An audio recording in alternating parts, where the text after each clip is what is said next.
नमस्कार साथियों, आज हम बात करने वाले हैं उज़ुमाकी के एपिसोड नंबर 3 की। एपिसोड की शुरुआत होती है जहां कुरुजो हॉस्पिटल में किरी एडमिट होती है, जो कि एपिसोड 2 की लाइट हाउस इंसिडेंट के बाद बच जाती है। सुइची उसके पास होता है, वो उसे बताता है कि हमारे कान में कोकिला नाम का एक ऑर्गन होता है जो साउंड को डिटेक्ट करता है, जो कि स्पाइरल की तरह दिखाई देता है। उसकी मोम की हालत अब ठीक हो रही है।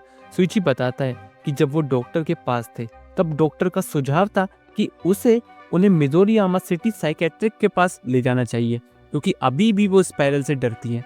सुइची की नज़र उस वक्त एक चार्ट पर जाती है और वो देखता है कि कोकिला स्पाइरल की तरह दिखाई देता है। अगर उसकी मोम को पता चला कि उनकी बॉडी में एक स्पाइरल है तो ना जाने वो क्या कर बैठेंगी। अभी बाहर मॉस्किटोज उड़ रहे होते हैं। सुइची की नज़र उन पर जाती है और वो कहता है कि ये मॉस्किटोज स्पाइरल की शेप में है, सब उज़ुमाकी के कर्ज की वजह से है। सुइची अभी किरी को बाय बोलकर वहां से चला जाता है। किरी अभी एक डॉक्टर की बात को सुनती है कि 10 से ज्यादा प्रेग्नेंट वुमेन को भर्ती किया गया है, जो कि मॉस्किटो की वजह से यहाँ भर्ती है। तभी एक नर्स एक लेडी को वहां लेकर आती है, जो कि कोइंसिडेंटली किरी की कजन केइको होती है। रूम्स कम होने की वजह से केइको किरी के साथ रूम शेयर करती है। किरी उसके बैग से अभी सामान निकालती है, जो कि अजीब सा होता है, लेकिन केइको के कहने पर वो उसे ड्रेसर में रख देती है। नेक्स्ट डे हॉस्पिटल में कुछ पेशेंट्स मरे होते हैं, उनका खून भी सूख चुका होता है। लोग आपस में बात करते हैं कि क्या इनका मर्डर किया गया है। रात में उन्होंने कुछ सुना भी नहीं सिवाय मच्छरों की आवाज के। किरी अभी केइको के पास आती है। अभी यहाँ सुइची आता है। वो देखता है कि वहाँ एक मॉस्किटो है और वो उस पर स्प्रे कर देता है, जिसको वो अपने साथ लेके आया होता है। सुइची बताता है कि फीमेल्स मॉस्किटो ही खून चूसती है, क्योंकि इनके बेली में एग्स होते हैं ताकि वो उनका भरण पोषण कर सके। सुइची की स्प्रे की वजह से अभी केइको खांसने लगती है, इसलिए नर्स सुइची को रूम से बाहर निकाल देती है। अभी उसी रात केइको और किरी लेटे होते हैं। किरी कहती है कि वो ध्यान रखे कोई मच्छर ना उसे काट ले, जिस पर केइको कहती है कि कोई बात नहीं, उसे वैसे भी मच्छर पसंद है। ये सुन किरी को थोड़ा अजीब लगता है। अभी उसी रात किरी को कुछ सुनाई देता है। वो उठ जाती है और बाहर देखती है। वो बाहर देखती है कि एडमिटेड प्रेग्नेंट वुमेन एक साथ चल रही होती है। वो उनका पीछा करती है और देखती है कि यहाँ वो पेशेंट्स को मारकर उनका खून पी रही हैं। इनके पास से वही औजार होता है जो केइको के पास होता है। अभी एक प्रेग्नेंट वुमेन की नजर किरी पर पड़ती है। वो उसके पास आती है। तभी उनका ध्यान एक स्टाफ मेंबर की तरफ चला जाता है, इसलिए वो उसका खून चूसने लग जाती है। किरी अभी चुपचाप वहां से निकल जाती है, लेकिन वो वुमेन उसे देख लेती है और कहती है कि वो उसे ऐसे नहीं छोड़ेंगे, और वो उसका पीछा करने लगते हैं। किरी जैसे तैसे अपने रूम में पहुंचती है, लेकिन उसके रूम में केइको मौजूद होती है, जो कि सेम उन वुमेन की तरह बन चुकी होती है। किरी अभी खुद को बचाने के लिए मॉस्किटो स्प्रे का यूज करती है, जिसकी वजह से वो बच जाती है। मीनवाइल मिसेस साइतो के कान में एक कान खजूरा जाने लगता है, लेकिन वो उसे हटाकर फेंक देती है। लेकिन वो कीड़ा अभी एक स्पाइरल का शेप ले लेता है, जिसमें मिसेस साइतो मिस्टर साइतो को देखती है, जो कहता है वो उसके कान के स्पाइरल में रेंगना चाहता है। ये सुन वो चिल्लाने लगती है। नेक्स्ट डे किरी सबको बताती है कि प्रेग्नेंट वुमेन ही इन मर्डर के पीछे है, लेकिन कोई उसकी बात पर यकीन नहीं करता।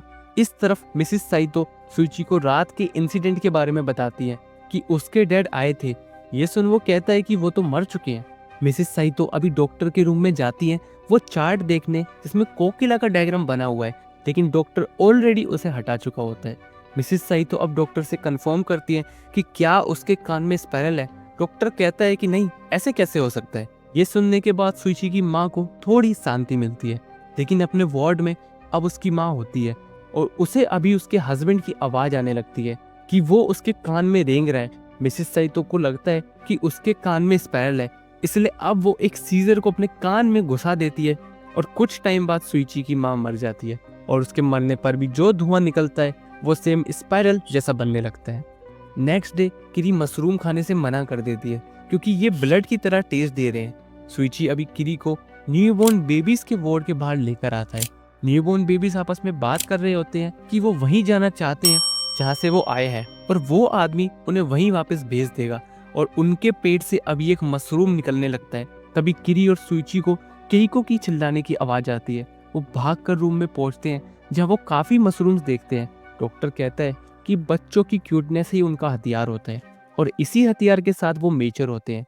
उसने न्यूबॉर्न्स की नालियां काट दी, बट फिर भी वो उग गई। किरी समझ जाती है कि जो मशरूम वो खा रही थी वो प्लेसेंटिस थे, मतलब उनकी नाल।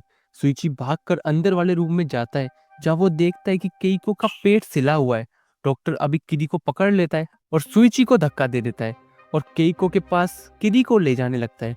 केइको अभी किरी को खाने वाली होती है, लेकिन वो खुद को बचा लेती है और डॉक्टर को धक्का दे देती है, जिसकी वजह से डॉक्टर को केइको मार देती है। लेटर किरी हॉस्पिटल से डिस्चार्ज हो जाती है। किरी की माँ कहती है कि आज उनके घर पार्टी है, तो सुइची भी इनवाइटेड है। सुइची किरी से कहता है कि उनका घर ड्रैगन फ्लाई पॉन्ड के नजदीक है, जो स्पाइरल के धुएं से भर चुका है। नाइट में सुइची अब खाने पर टूट पड़ता है क्योंकि वो काफी दिनों से भूखा होता है। तभी वो एक नूडल्स की प्लेट से दूर हो जाता है जो स्पाइरल की शेप में बने हुए होता है। किरी का डैड कहता है कि मिस्टर साइतो अगर यहाँ होते तो उन्हें ये स्पाइरल बहुत पसंद आते। उन्होंने उसकी आंखें खोल दी कि एक ट्रू आर्ट क्या होती है। थोड़े टाइम बाद किरी अपने डैड के रूम में जाती है और वो देखती है कि उनकी बनाई गई आर्ट स्पाइरल शेप की है, जिस पर चेहरे बने हुए हैं और ये चेहरे तो मिसेस साइतो और मिस्टर साइतो के हैं। मीनवाइल यास वो भट्टी के अंदर देख रहा होता है। सुइची वहां आता है और कहता है कि कोई उसे इस भट्टी के अंदर से आवाज मार रहा है और वो उस भट्टी पर ईंट फेंक कर मारता है और उसे तोड़ देता है और उसमें से सारी सोल्स आजाद हो जाती है और अभी वो भट्टी वाला रूम भी जल जाता है। कुछ टाइम बाद टाउन में एक टाइफून आता है। एक लड़की पोल से चिपकी होती है। रिपोर्टर बताती है कि ये टाइफून की विक्टिम है, लेकिन ये लड़की सेम ऐसी दिखाई पड़ती है जैसी एपिसोड 2 में किरी की क्लासमेट हो, जो स्पाइरल कर्स की चपेट में आ गई थी। किरी का भाई अभी किरी को कहता है कि सिस वो स्टॉर्म किरी को देख रहा है। किरी जिसे बकवास बताती है। सुइची अभी डोरबेल बजाता है और वो किरी को लेकर वहां से भाग जाता है और कहता है किरी ये आई ऑफ स्ट्रोम है, अगर वो घर में रहती तो वो और उसकी फैमिली मारी जाती। वो स्ट्रोम किरी से ऑब्सेस्ड है। ये ऐसा है जैसे लव एट फर्स्ट साइट। स्ट्रोम काफी तेज होता है, जिसकी वजह से किरी के ऊपर एक पेड़ गिर जाता है। तभी उसकी एक फ्रेंड वहां आती है जो उसकी हेल्प करने जाती है, लेकिन स्ट्रोम उसे खींच लेता है और मार देता है। किरी कहती है कि स्ट्रोम को लगा होगा कि ये किरी है। अभी स्ट्रोम दोनों को ऊपर खींच लेता है और ड्रैगन फ्लाई पॉन्ड में समाने जाता है। किरी के मॉम डैड अभी दोनों को बचा लेते हैं। स्ट्रोम की वजह से काफी घर वहां तबाह हो चुके होते हैं, जिसमें से एक घर किरी का भी होता है। इसलिए अब वो सब एक अबेंडेंड हाउस में रहते हैं क्योंकि उनका घर तबाह हो चुका है। न्यूज आती है टाइफून अचानक ही गायब हो गया है, जो कि एक मिस्ट्री है।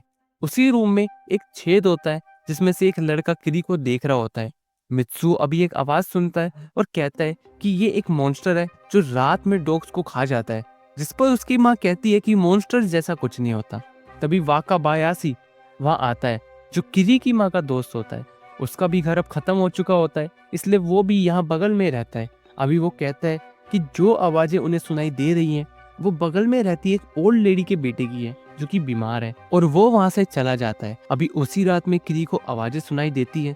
वो जागती है और जाकर देखती है कि वो बीमार आदमी मर चुका है।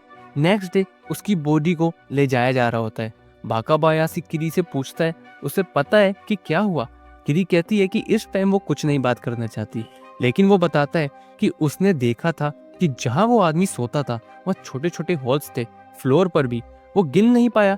किरी अभी यहाँ से चली जाती है।